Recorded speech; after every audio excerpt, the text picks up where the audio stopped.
Okay, I just realized I clap at the beginning of a lot of these videos, so I'm going to try to stop that. Anyway, today I have a treat for you. This essay that, again, I named Medic on the Ground. We're going to go over it and do kind of a deep analysis on it. And once again, if you haven't watched, the first 7 craft videos where we talk about storytelling and structure and theme, I highly recommend you do that.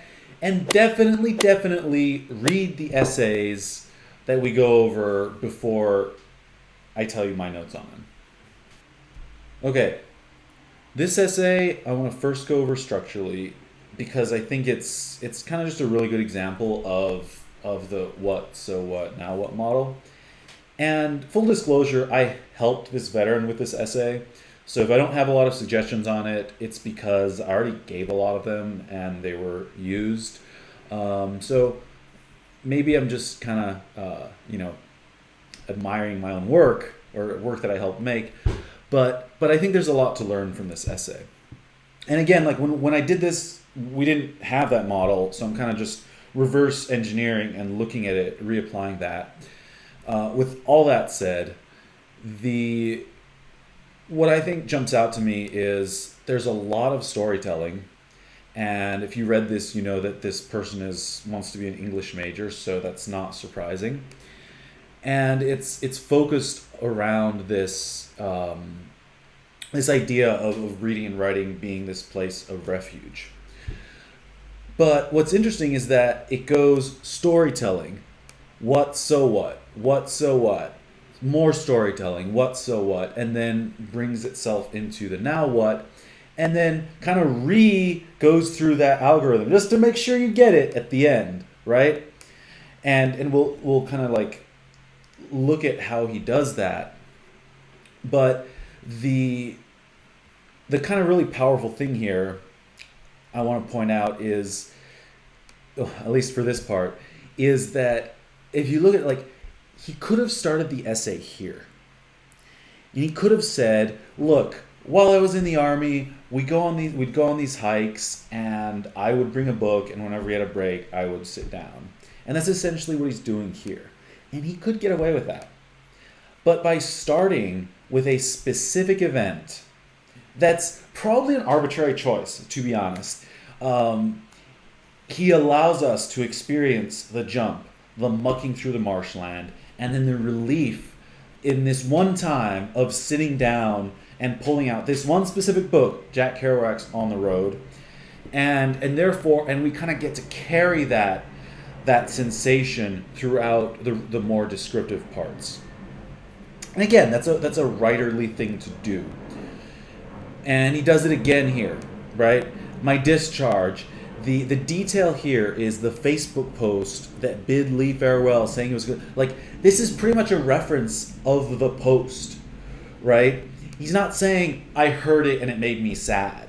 It's very specific. And so that, again, brings us into the author's. We're kind of sitting with him at the computer, finding this out. And so we feel for him as we go on to these next kind of descriptive things, where he talks about how he felt about it and then goes into his resolve. Okay, and now I'm going to go over some smaller details and see how this essay does what it does.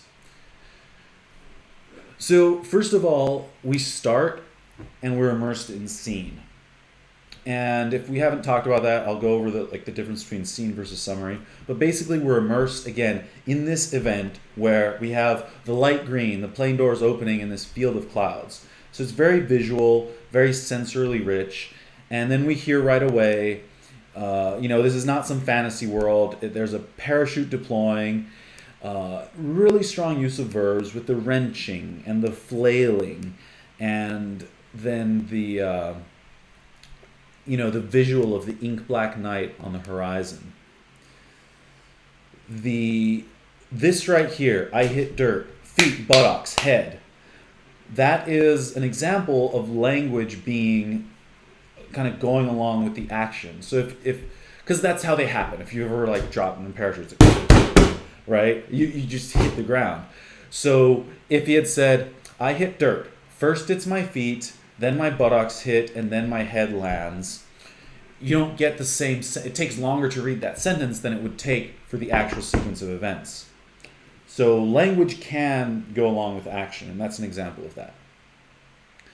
The cold grass is just another like detail, right? My canopy settles, right? Again, verb use. It's not falls, it's not drops, my canopy settles, which if you've ever done a jump, that's what it does. And hoping it doesn't drag me across the drop zone. So we're in his thoughts, right? There's nothing here about college yet. These first two paragraphs, there's nothing about college. It's just like, come with me into this one event.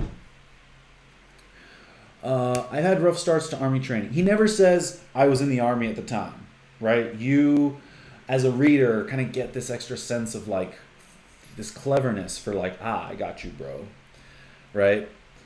This Louisiana swamp jump, so we have a place. We know it's nighttime, because it was told before. And again, there's more details, the loud thuds and crude exclamations, the humid marshland, the I sit in a hole I dug myself, right? My 95-pound rucksack, my weapon across my lap, and then the very specific reading Jack Kerouac's On the Road. Again, that is our story. And a technical point here is that notice this is all in present tense. I fall, I find. The hazy ground waits. It's not waited. It's not, I heard. I'm in present tense, so we're with him. We get that extra urgent being with him. And then, when he goes into the kind of more patterning, describing the recurring events of the Army, he switches to past tense. You don't have to. It's a good way, like the tense switching, or you can change the person, the perspective, right? It can be second person and first person, right? To just change and show that we're transitioning from thinking about things this way to thinking about things another way.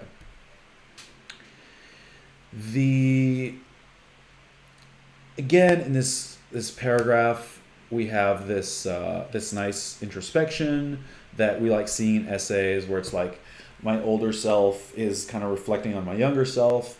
And it's not super strong here, but he's saying like, hey, this was an outlet for creativity I didn't get to apply to my job. Maybe he knew that at the time, maybe he didn't, but that is it's good reflection. Again, this is kind of like filler. We're just moving through time. And now we go to storytelling again, because he says, a few months after my discharge, let me tell you this specific thing that happened. Okay? A friend from the infantry unit died, right? As opposed to, this is what would happen. I would crash. I would spend, right? So those are recurring events. This is specific. A friend from my infantry unit died. And again, we get this, the Facebook post, the detail, which really grounds us in that and makes us feel with the author. This is a whole paragraph of that reflection, in a good way, I think, because it transitions well from girlfriend finding dead in his room, and then the author takes time to reflect on how his friend's suicide affected him, which you really should. Like, if you're going to bring up things like suicide and like losing people, they should be reflected on. They shouldn't be like just tossed aside and like, here's a traumatic event, and then just move on. Let's see. For this reason, right? So we have this really strong resolve here. And all this, right? I want to earn a bachelor's, master's, doctoral in English. I want to teach English at college levels and be a career counselor for students, veterans, and inmates, right? That's huge, having this very, very strong sense of direction. And as I noted here, right, the reason I'm pointing this out, that it screams competence for an English major, is that this entire essay, most of this essay is warmth building. The storytelling builds warmth, the kind of, like, hey, this is kind of struggled with this and that, builds warmth. Here, he's not really saying he's competent. He kind of struggled with a lot of things. Yeah, I got his associates in less than a year. That's nice.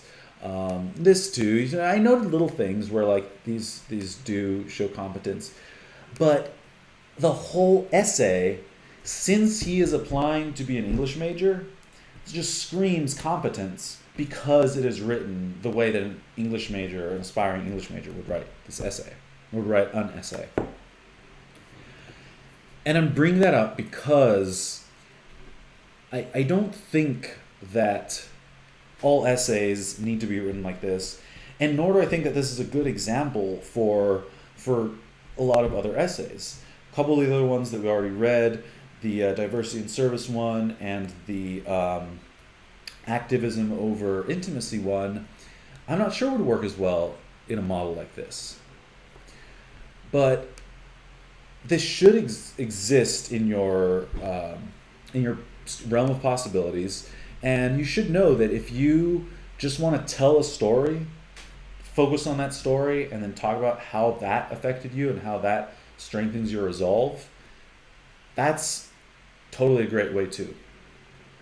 Because I feel like by the time we get to this part, where this author is saying, I plan to do this, this, and this, you are so convinced that he will do whatever it takes that you're like, want him to do it? Come, please do it with us, right? Yes, let us help you do that. And in this, I just noted because I think this is where like the essay really has this emotional urgency, because it ties in all these kind of like lyrical things, the breaking through clouds and the hitting dirt and the ink black night, and uses it again to reinforce this resolve that was stated in the previous paragraph, right? Many must flail blindly through dark nights, heavy clouds, and rough landings. They deserve to have a medic waiting to help them on the ground, off the ground. All right, again, that was this is for Next Step Inbound. I hope you guys are working your essays and getting good feedback from your groups. See you again for the next sample essay reading.